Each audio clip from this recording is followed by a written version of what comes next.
I just want to make it clear, I'm not the legal fiction corporate entity defendant. Okay. Maybe All right. if I give Sir, you're allowed objection, one that violates my due process. Objection, that violates my right to a personal bond. He's I have a not, he's constitutional right, not as to you said, appear at be night. innocent without. Today we are watching a strange court case. This man thinks rules do not apply to him. He believes if he says certain words, the law will go away. But that is not how real life works. The judge is about to prove him wrong. I'm looking forward to it. All right, this is 241388, the state of Michigan versus Eric Joseph Martin. Sir, can you tell me your name? Oh, not the Romans Desticate Trust, if that's what you're wondering. Okay. Are you going to tell me your name or not, Mr. Martin? I just want to make it clear, I'm not the legal fiction corporate entity defendant. Okay. All right. If I give Sir, if you require accommodations to use the court because of disabilities, or if you require a foreign language interpreter to help you fully participate in court proceedings, please let the court know immediately. You are here today on count 1, domestic violence. There's an allegation that on June 8th of 2024 in the city of Taylor at 9074 Clifford that you did make an assault or an assault and battery upon Crystal Nicole Martin, a resident or former resident of your household, contrary to MCL 750.81 parent 2.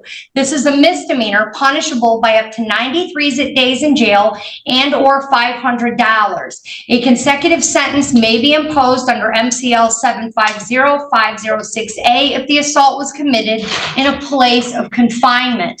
Those are the charges against you.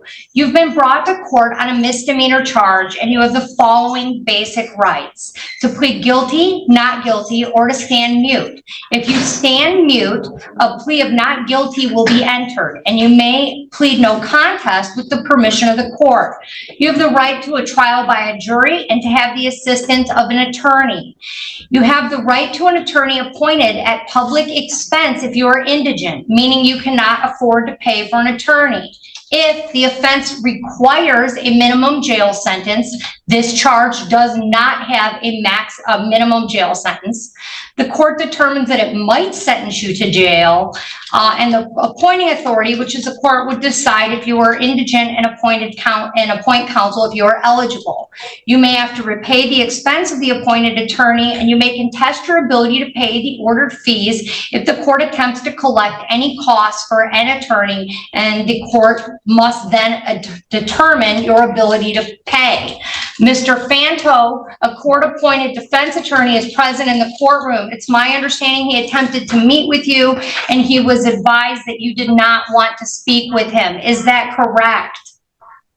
Because of the unfairness of the laws that would fraudulently assume if I take a lawyer that I would be giving up my right to be one of the sovereign people and be fraudulently assumed to be a legal fiction. His lawyer tried to help him and told him to be serious.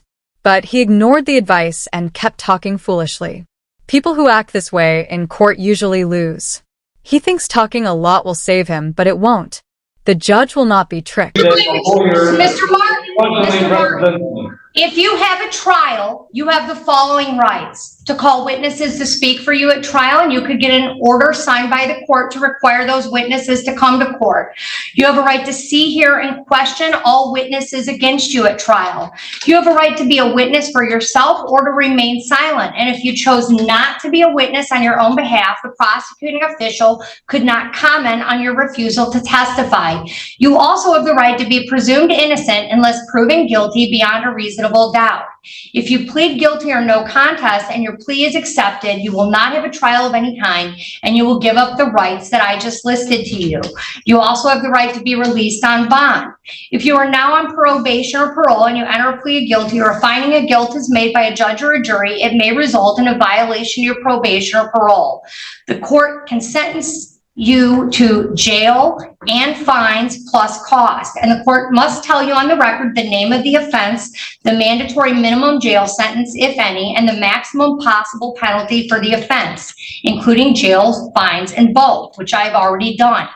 Fines, costs, and other financial obligations imposed by the court must be paid at the time of assessment, except when the court allows otherwise for good cause shown. If you are not able to pay due to financial hardship, you can contact the court immediately and request a payment alternative. So those are your constitutional rights going forward, Mr. Martin. I want to make it clear, I have been illegally arrested here by barred away, okay, because he just went by her lies saying I kicked her. As soon as he walked through my door, I'm the one that called 911 on Crystal Martin, okay? All right, And, sir, you have a constitutional right to remain silent, and anything you say with respect to this case could potentially be used against you in a court of law. So I would advise you at this time to remain silent with respect to the actual facts or allegations listed in the complaint and misdemeanor complaint, which I've read to you. Sir, are you gainfully employed? I wish to finish before I answer your questions. I will answer your questions. I want to finish exercising my First Amendment right, freedom of speech, and continue. The judge told him to be quiet, but he did not listen. Then he blamed his sister for everything. He thought that would protect him, but it only made things worse. He does not want to accept his own mistakes.